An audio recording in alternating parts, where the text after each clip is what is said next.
Well, it may look more like a canal, but these are actually train tracks underwater in Queens after yesterday's storms. Things were no better on the subways, where commuters dealt with flooding and heat-related outages. Now Governor Hochul is ordering the MTA to conduct a full review.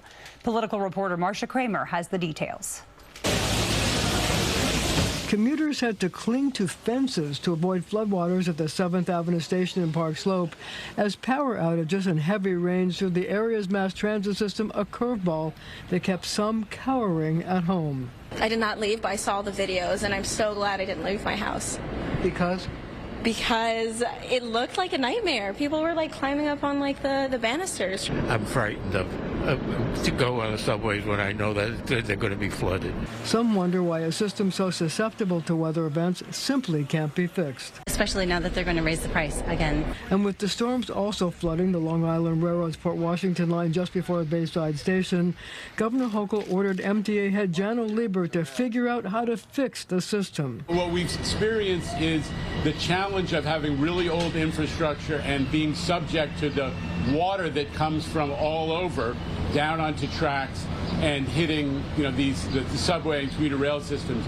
So we got to fix that. The governor, who was at an unrelated press conference with Lieber, blamed the poor service on the combination of an aging 120-year-old system and her claim that predecessors didn't make fixing the system a priority. And she insisted that congestion pricing and new toll hikes and increases to ride subways, buses, and railroads will provide funds to upgrade the system. But it's not a revelation. It's not a revelation that there's a power problem at the West 4th Street station. And it's not a revelation that there are subway platforms that leak when there's heavy water. And there was never the money to fix it because no one figured out a path.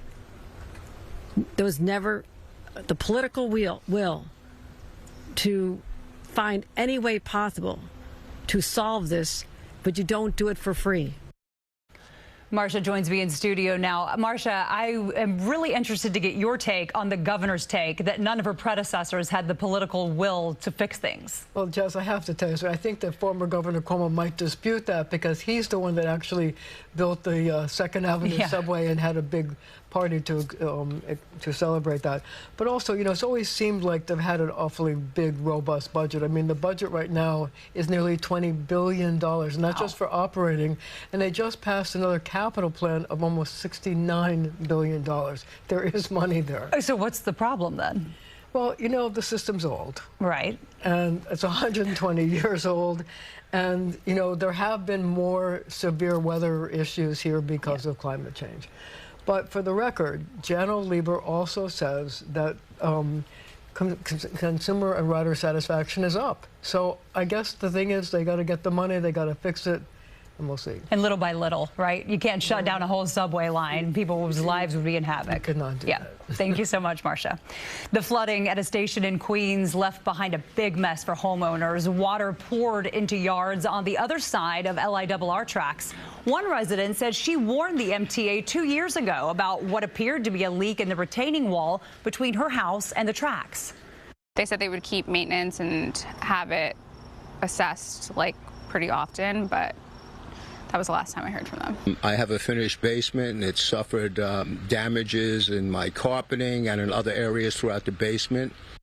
The MTA says, quote, crews conducted an initial inspection of the resident's property and will be assessing next steps.